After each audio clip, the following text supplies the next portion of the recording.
Morning, happy race day, everybody. Let's talk about the Talladega playoff race here. So it's our second time at Talladega. This is the last super speedway race of this season. This video is always going to be relatively similar to the other super speedway videos, but the narrative you're going to hear today and probably all weekend has been stack the back. And what does that mean? So that really means that we want to focus on drivers that give us place differential upside. I think the other thing to focus on is ownership. So it doesn't really matter too much about who the driver is, what type of equipment they're in. It's really just looking at the start or what their salary is. It's really looking at the starting grid and trying to find drivers who give you place differential upside that potentially might come in a little bit lower owned than some of the chalky, place differential plays. And those plays are still okay to get in your lines. You just got to try to find some different pivot points to gain some leverage on the field. So that's kind of the cash games approach, or if you're just trying to hit the cash line in tournaments. But if you want to take down one of these tournaments, you kind of have to have luck on your side. You kind of have to get a little bit more aggressive. So if you are playing tournaments, I would advise, trying to get some drivers in your lineup who also, aren't towards the back of the field. Maybe some drivers start in the teens, maybe some drivers start in the low 20s, for example. And don't worry about how much salary you have left over. It really doesn't matter if you have $100 left over or $9,000 left over. You'll be fine. So for me, when I played the Truck Series slate yesterday, I think I played 6 lines. All of them, all 4 or all 6 of my drivers, I think started 23rd on back or 25th on back, something like that. Every single one of them cashed. And the only reason they cashed is because, we had a lot of accidents, we had a lot of wrecks, and it allowed them to, advance their position. So that's the type of strategy I'm taking again today. Kind of rooting for wrecks and hoping that these place differential plays move forward. Even if we don't get wrecks, if you're picking drivers who can maintain with the lead lap, the lead pack, place differential is still going to be the main focus. Yeah, fast laps are to get distributed throughout the field, might potentially turn into a single, file train, and then whoever's winning is going to give you laps led points. But I'd much rather have a driver who gives me, 25, 20 place differential points upside versus a driver that's going to lead, 30, 40 laps, because that driver could still fairly easily get wrecked out. And then all those, dominator points don't really matter. So really, the main focus is just looking at the grid and not really looking too much about the driver and, you can look at the driver a little bit. That'll kind of tell you ownership levels, but his top range, Keselowski, Blaney, Logano. Not playing Logano at all today. He just starts way too far forward. Blaney's going to carry ownership. He always does, especially on these super speedway tracks. He gives you a little bit of place differential upside, but for me, he's more of a GPP only play. And I'm not really getting to Keselowski too much today. Maybe if you're building multiple lines and you want to throw one dart of a line with Keselowski in it, I don't mind it. But Keselowski's pretty much going to have to win the race in or score around where he starts and have these other place differential plays crash out for him to have a chance of hitting the optimal today. Chris Buescher is going to be probably my highest owned driver of the 10K drivers just because of the place differential upside that he offers. Hamlin's kind of in the same boat as Blaney, always carries ownership at these super speedways. But again, we want to focus more on the starting grid, and knowing that Hamlin's going to draw a lot of ownership starting 12th, I'm probably going to be under the field on Denny Hamlin. Probably going to be under the field on Brian Blaney. William Byron's going to be more of a tournament play starting 8th. Chase Elliott will carry some ownership, but I think for good reason. Again, this is a driver who starts in the second half of the field, is in good equipment, a lot of place differential upside there. So like Buescher, Elliott, these are the types of plays that we really want to build around. These are the types of plays that we want the majority of our line to look like. Bubba Wallace, same boat as Hamlin and Blaney. Going to carry ownership. Not really interested too much with the starting position there. Larson starts a little bit too far forward.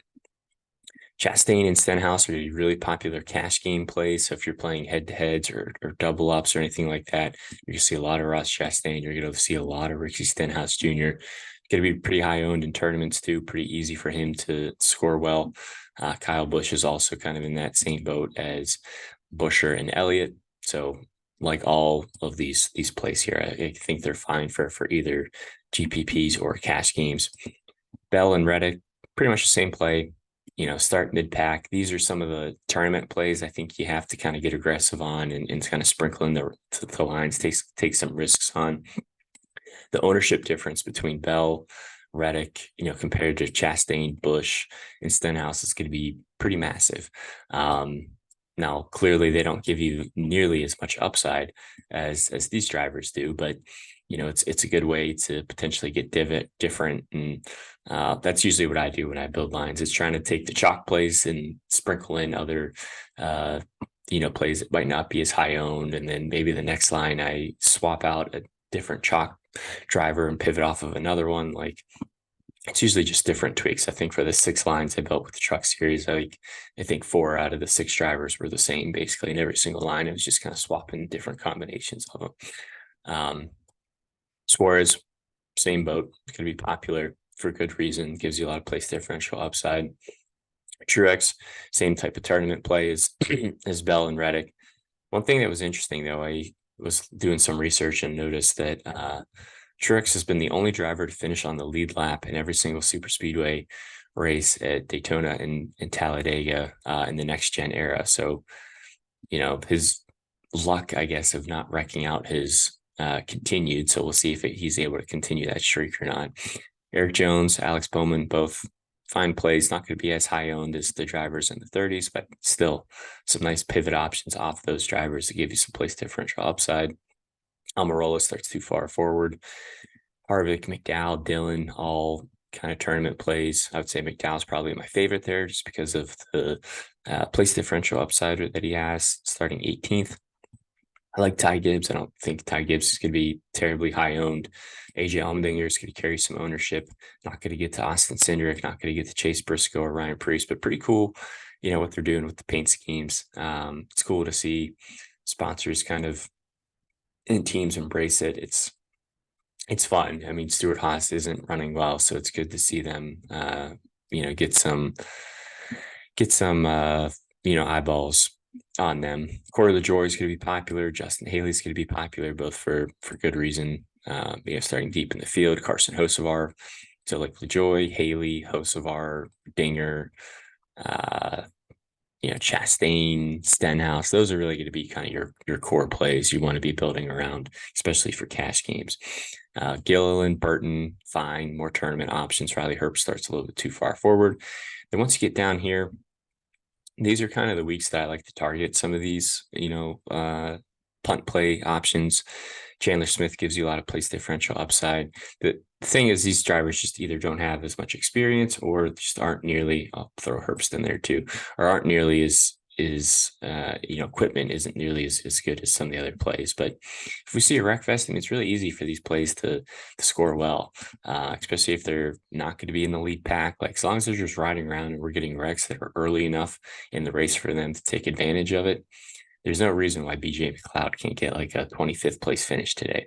We've seen the JJ Yaleys, we've seen the Ty Dillons, the Brendan Pools. We've seen these drivers get top 10s before. So it's not unheard of. I wouldn't go crazy, but I'm always over the field when it comes to these pump plays, because no one has the courage. No one wants to play these plays, and I understand it's not going to look good for playing them for a majority of the race. But once we start getting some wrecks, assuming that they aren't part of the wreck, they'll easily be able to score well. And you're getting drivers who start deep in the field with some great place differential.